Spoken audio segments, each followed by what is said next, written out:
Hello student, मैं करण वर्मा आपका political science teacher और आप सभी का स्वागत करता हूं अपने यूट्यूब चैनल पर। तो कैसे हैं आप लोग? कैसी चल रही है पढ़ाई? आई होप आप सभी की पढ़ाई अच्छी चल रही होगी। तो आज हम करने वाले हैं 6 चैप्टर क्लास 11 का न्यायपालिका। और आज हम न्यायपालिका में देखेंगे न्यायिक सक्रियता यानी कि जनहित याचिका। इसको इंग्लिश में हम जुडिशल एक्टिविज्म भी कहते हैं। तो आज हम इसी टॉपिक को देखने वाले हैं। बहुत सिंपल है। तो हम इससे जुड़े कुछ क्वेश्चंस आंसर देखेंगे, साथ ही साथ मैं आपको डेफिनेशन बताता चलूँगा इन सब की। तो देखो, फर्स्टली हमें क्या देखना है कि जनहित याचिका जो होती है, न्यायिक सक्रियता, वो होती क्या है। देखो, जनहित याचिका वो होती है, पहले तो याचिका देखते हैं। याचिका का मतलब क्या समझते हो तुम? याचिका से क्या समझते हो? देखो, याचिका से हमारा मतलब होता है कि जब कोई भी व्यक्ति अपने किसी भी विवाद को, जो उसके दो गुटों के बीच में होते हैं, जब वो न्यायालय में लिखवाने जाता है तो वो क्या कहलाती है? याचिका कहलाती है। जैसे कोई भी दो व्यक्ति हो जाए, उनके बीच में कोई विवाद हो गया, संपत्ति को लेकर कोई झगड़ा हो गया, तो वो उस विवाद को या फिर उस झगड़े को न्यायालय में जाके दायर करवाते हैं, तो वो क्या कहलाती है? याचिका कहलाती है। तो इसी प्रकार जो याचिका होती है, जनहित याचिका होती है, वो जानते हैं क्या होता है। देखो, क्या होता है कि अक्सर आपने देखा होगा कि समाज में कुछ ऐसे समूह होते हैं, कुछ ऐसे वर्ग होते हैं, ऐसे लोग होते हैं जो बहुत ज़्यादा पिछड़े होते हैं, है ना। जो शिक्षित नहीं होते, अशिक्षित होते हैं, जो पढ़े लिखे नहीं होते हैं, जिनके पास काफ़ी कोई क्षमता नहीं होती है, शक्ति नहीं होती है, तो वो बेचारे, उनके साथ अन्याय होता है तो वो क्या करते हैं? दबे रह जाते हैं और वो ऊपर चल मतलब न्याय मांग नहीं पाते हैं। न्यायालय में जाकर न्याय अपने लिए मांग नहीं कर सकते हैं, न्यायालय से जाके कि हमें वो न्याय दें, हमारा केस दायर करें। तो ऐसे में कोई भी ऐसा व्यक्ति जो सामाजिक सेवा की भावना रखता है, जो चाहता है कि मैं समाज के लिए सेवा करूं या समाज के प्रति मेरी कुछ सद्भावना है, तो वो उस व्यक्ति को देखकर, जो व्यक्ति पीड़ित है, जिसको किसी ने नुकसान पहुंचाया, उसके अधिकारों का हनन किया है या फिर उसको हितों को दबाया है, तो दूसरा व्यक्ति उसके हितों और अधिकारों को लेकर न्यायालय में जाकर क्या कर सकता है? याचिका दायर करवा सकता है और उसके लिए क्या कर सकता है? न्याय की मांग कर सकता है। तो ये होती है न्यायिक याचिका, यानी कि जनहित याचिका भी हम इसे कहते हैं। ठीक है।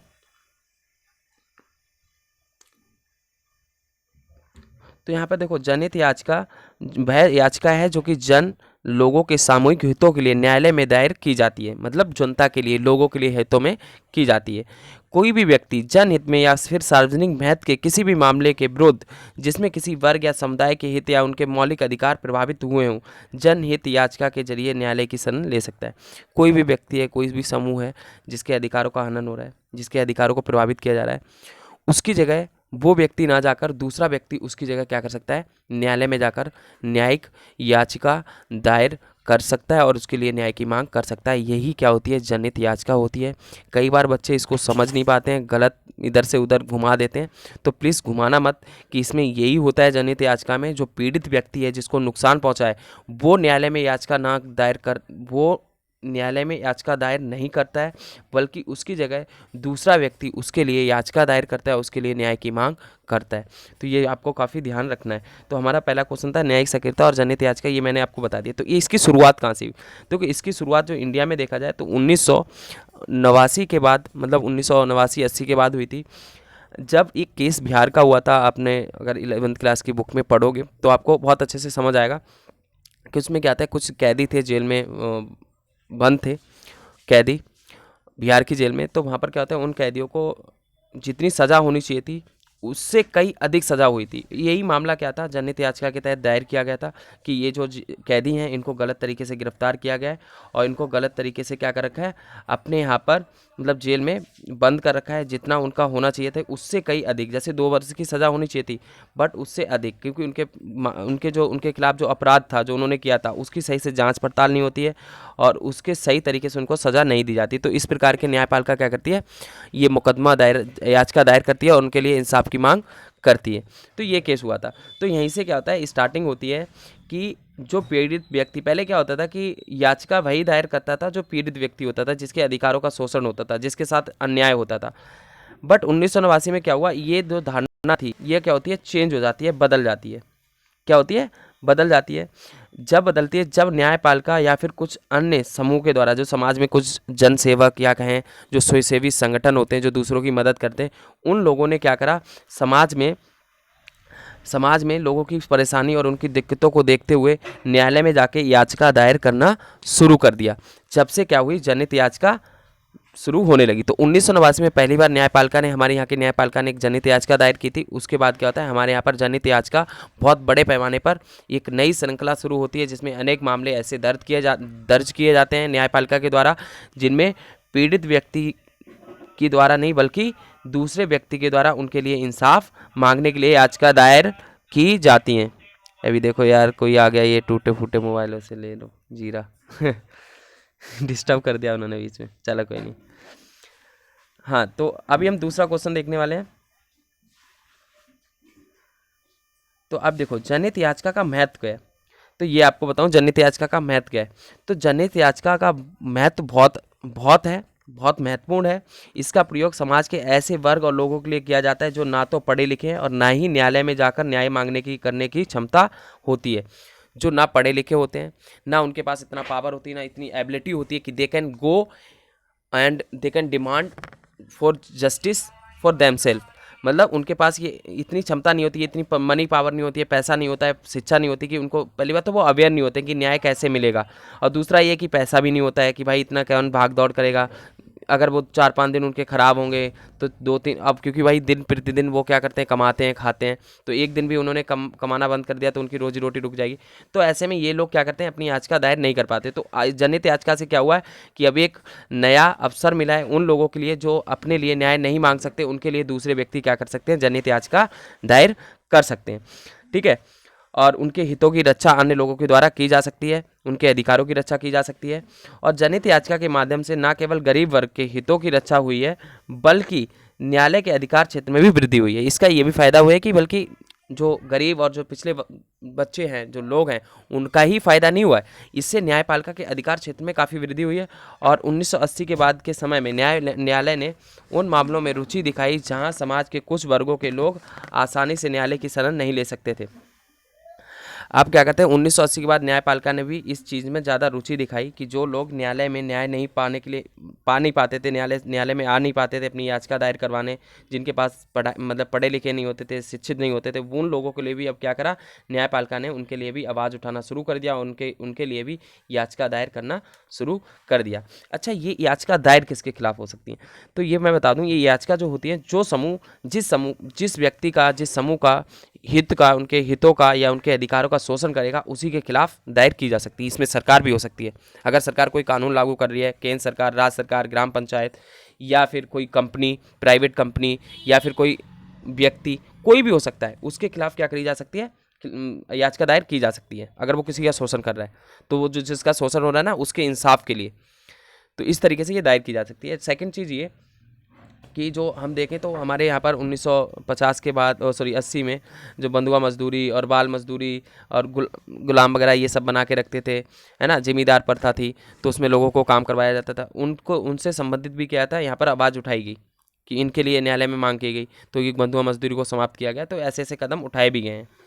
तो ये था जनहित याचिका का महत्व कि पहला हमने देखा कि इससे जो उन लोगों को भी न्याय मिलने लगा है जो गरीब थे, पिछड़े थे, जिनके पास क्षमता नहीं थी, पढ़े लिखे नहीं थे कि न्यायालय में जाके न्याय मांग सकें, उनको भी अब अन्य लोगों के द्वारा, जो सामाजिक सेवक हैं, जो समाज में कुछ करना चाहते हैं, समाज का ध्यान रखते हैं, उन लोगों ने उनके लिए आवाज़ उठाना शुरू करा, न्यायपालिका में याचिका दायर की, उनको इंसाफ दिलाया। दूसरा, गरीबों का मदद तो हुआ ही हुआ, इसके साथ जो न्यायपालिका थे उसके क्या हुआ, अधिकार क्षेत्र में भी वृद्धि हुई। ये भी आपको क्या करना है, ध्यान रखना है बखूबी। तो ये था, ये पढ़ लेना, नोट भी कर लेना, ठीक है। हाँ, अब इधर हम देखते हैं कि न्यायिक सक्रियता का हमारी राजनीतिक व्यवस्था पर पड़ने वाले प्रभाव का वर्णन कीजिए। कि भैया जो हमारी न्यायपालिका, राजनीतिक व्यवस्था है, उस पर इसका क्या प्रभाव पड़ा है। तो फर्स्टली हमें पता ये लगाना चाहिए कि जो न्यायपालिका और जो कार्यपालिका हैं, विधायिका हैं, उनके बीच में क्या से संबंध परिवर्तन हुए। तो चलो वो बाद में देखेंगे, पहले हम ये देखते हैं। इसके परिणामस्वरूप हमारी न्याय व्यवस्था अधिक लोकतांत्रिक बनी है। अब इससे हमारी राजनीतिक व्यवस्था पर क्या प्रभाव पड़ा कि जो हमारा व्यवस्था है, जो न्याय व्यवस्था है, जो न्याय प्रक्रिया है हमारे यहाँ पर, वो लोकतांत्रिक हो गई है। अब पहले क्या आता था, न्याय व्यवस्था में जो व्यक्ति पीड़ित था वही न्याय मांगता था। अब लोगों के द्वारा लोगों के लिए भी न्याय मांग सकते हैं। तो इससे क्या हुआ, लोकतांत्र प्रक्रिया बढ़ी है, लोकतांत्रिक जो न्याय व्यवस्था वो और ज़्यादा लोकतांत्रिक बन गई है, और कार्यपालिका उत्तरदायी बनने पर बाध्य हुई है। अब क्या है, कार्यपालिका लोगों के प्रति और ज़्यादा उत्तरदायित्व निभाने लगी है, ठीक है। अब क्या करने लगी है, कार्यपालिका और अधिक उत्तरदायित्व निभाने लगी है, किसके प्रति, लोगों के प्रति। अब कार्यपालिका क्या है, जवाबदेही बढ़ गई है लोगों के प्रति। अगर कार्यपालिका कुछ भी गलत कर रही है, कुछ काम नहीं कर रही, तो न्यायपालिका उसको क्या करती है, तुरंत फटकार लगाती है कि आप ऐसा क्यों नहीं कर रहे। अच्छा, स्वस्थ वायु क्यों नहीं दी जा रही है, लोगों को स्वस्थ हवा क्यों नहीं मिल रही है, इन्वायरमेंट साफ क्यों नहीं है, शुद्ध पानी क्यों नहीं मिल रहा है, तो न्यायपालिका अब क्या कर रही है, कार्यपालिका को और ज़्यादा फटकार लगा रही है, जिसके कारण कार्यपालिका क्या हो रही है, लोगों के प्रति उत्तरदायित्व बढ़ता जा रहा है। और चुनाव प्रणाली को भी इसने ज़्यादा मुक्त और निष्पक्ष बनाने का प्रयास किया है। उदाहरण, न्यायपालिका ने चुनाव लड़ने वाले प्रत्याशी, जो उम्मीदवार होते हैं ना, खड़े होते हैं चुनाव में, अपनी संपत्ति और आय और शैक्षणिक योग्यताओं के संबंध में शपथ पत्र देने का निर्देश दिया है, ताकि लोग सही जानकारी के आधार पर अपने प्रतिनिधियों का चुनाव कर सकें। अब क्या है कि जो न्यायपालिका है उसने क्या करा है, आवाज़ उठाना, न्यायपालिका में, न्यायालय में अब लोगों के जो चुनाव में प्रत्याशी होते हैं, जो राजनीतिक व्यवस्था में जो लोग उम्मीदवार के तौर पर खड़े होते हैं, उनको अपने जो एक होता है ना, उम्मीदवार के लिए एक शपथ पत्र लिखना होता है, जिसमें वो अपनी योग्यता बताते हैं कि हमारे पास पैसा कितना है ना। तो इन सब की भी जानकारी अब क्या है, लोग इसको लेकर भी याचिका दायर कर सकते हैं कि भाई नेताओं की कितना धन है, कितने, कोई इन्होंने क्राइम तो नहीं किया, कोई अपराध तो नहीं किया। इसमें भी खुलापन आया है, ये भी एक प्रभाव पड़ा है न्याय याचिका का। बल्कि इसके विपरीत न्यायिक सक्रियता से विधायिका और कार्यपालिका न्यायपालिका के बीच अंतर कम हो गया है। आज क्या है कि भाई जो कार्यपालिका और विधायिका के कार्य थे, आज वो कौन कर रहा है, आज वो न्यायपालिका कर रही है। जैसे कार्यपालिका का कार्य है कि लोगों की देखभाल करना, स्वस्थ वायु और समाज में जो सामाजिक कार्य हैं उनको करना, आज क्या है कि वो कार्य न्यायपालिका के देखरेख में हो रहे। न्यायपालिका सरकार को बोल रही है, बल्कि ध्यान किसको, विधायिका को देना चाहिए। ठीक है, तो आज वो न्यायपालिका के हाथ में आ गया। विधायिका और कार्यपालिका, न्यायपालिका के बीच में अंतर कम हो गया उनकी शक्तियों को लेकर, क्योंकि ज़्यादातर शक्तियाँ जो है न्यायपालिका के पास आ गई है। उदाहरण, वायु, ध्वनि प्रदूषण, भ्रष्टाचार आदि के मामले विधायिका की देखरेख में प्रशासन के हैं, ना कि न्यायपालिका के।